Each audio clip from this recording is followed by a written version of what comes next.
As I have mentioned at the beginning of the previous two videos about the dative case in German, the dative case is also used with certain prepositions. Today we're focusing on the prepositions that always require the dative case, conveniently called dative prepositions.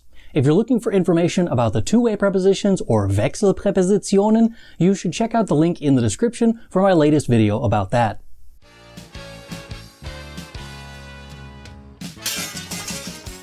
Those are the prepositions that are always used with the dative case. If you need a way to remember them, simply sing in alphabetical order to the tune of An der schönen blauen Donau.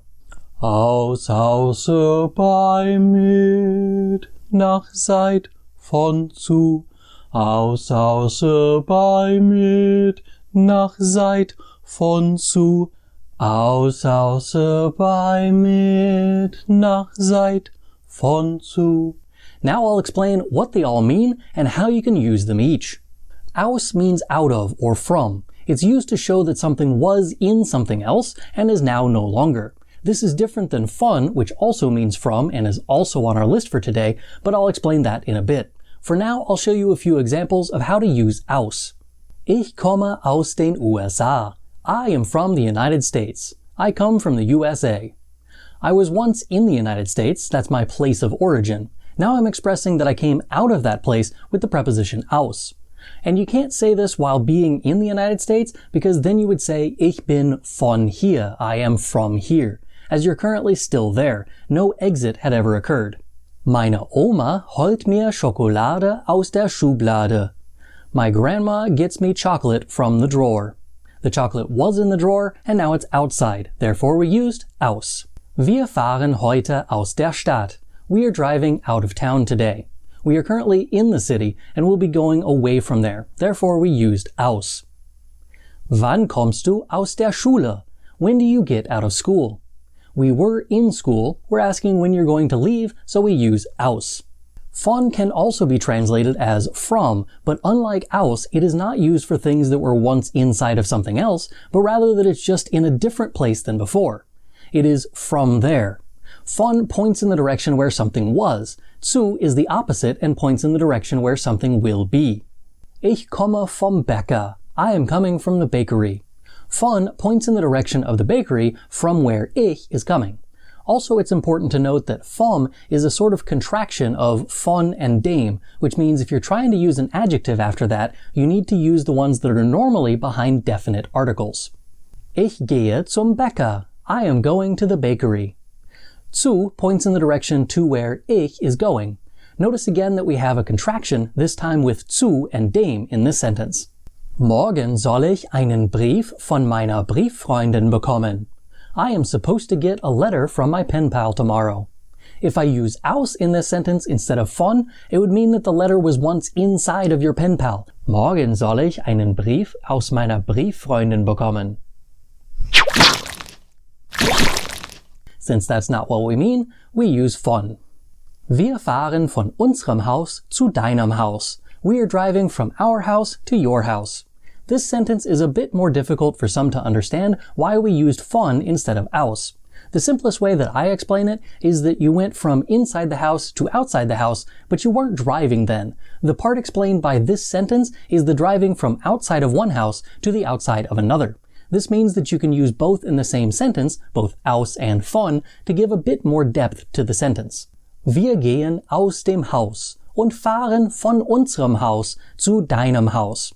We are walking out of the house and driving from our house to your house. Geben Sie mir bitte ein Stück von dem Kuchen. Give me a piece from the cake, please. Or, give me a piece of the cake, please. This sentence is actually a good transition example from the translation from to the other translation of von, of.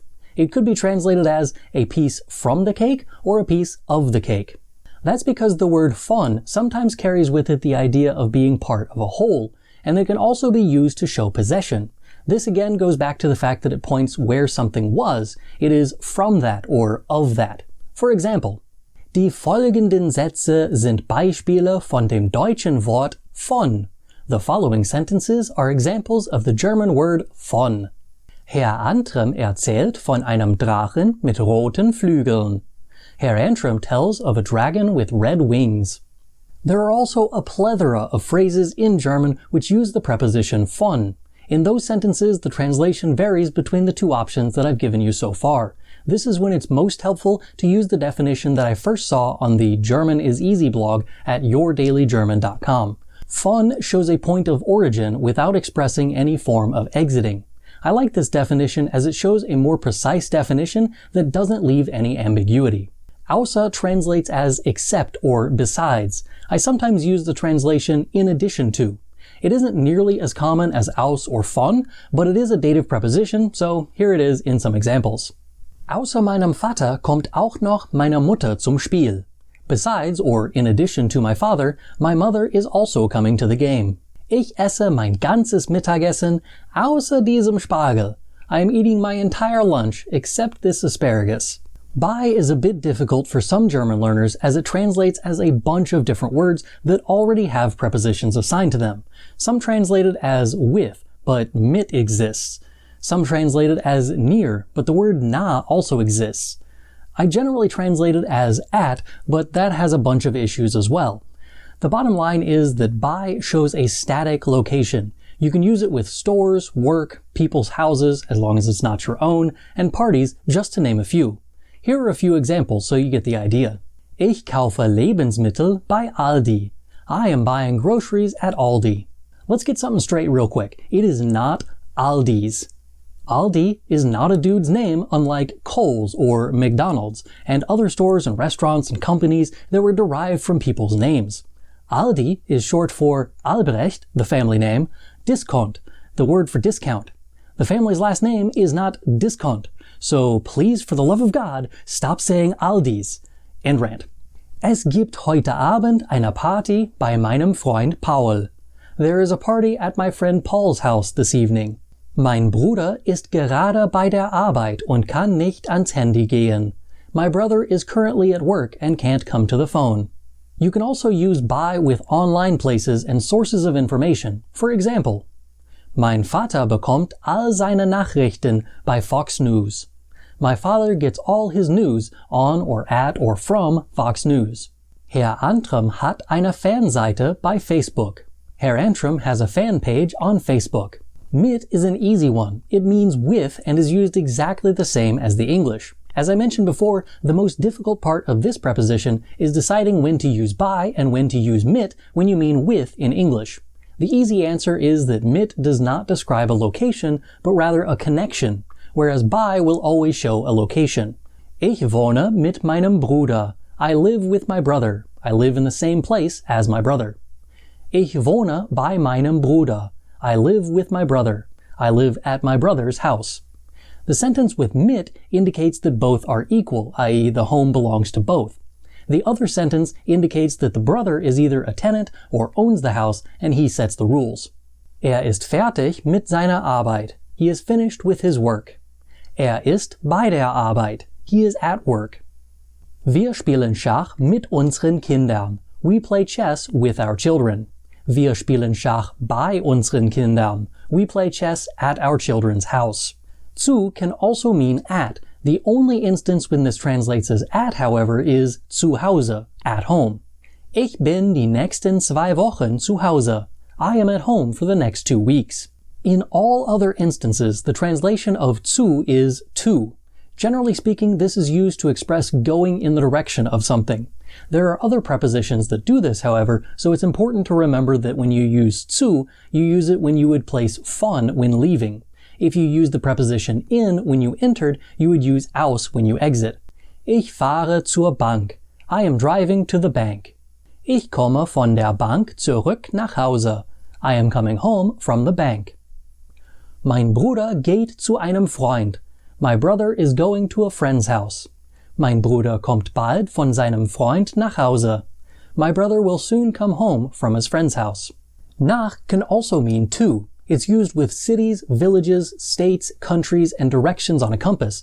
And, as you just saw, nach Hause means going in the direction of your own home. Im Sommer möchte ich nach Heidelberg fliegen. In the summer, I would like to fly to Heidelberg. Meine Eltern fahren nach Deutschland. My parents are driving to Germany. Gehen Sie nach Norden, bis Sie das Restaurant finden.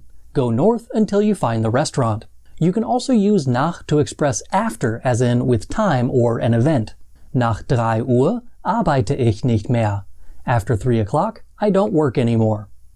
Nach dem Film gehen wir essen. After the film, we are going out to eat. Seit is very similar, but translates as since. The main difference is that nach indicates that some event occurred after another, but seit indicates that whatever the second action is continued for some time after that. Seit meiner Geburt heiße ich Herr Antrim. Since my birth, I have been called Herr Antrim.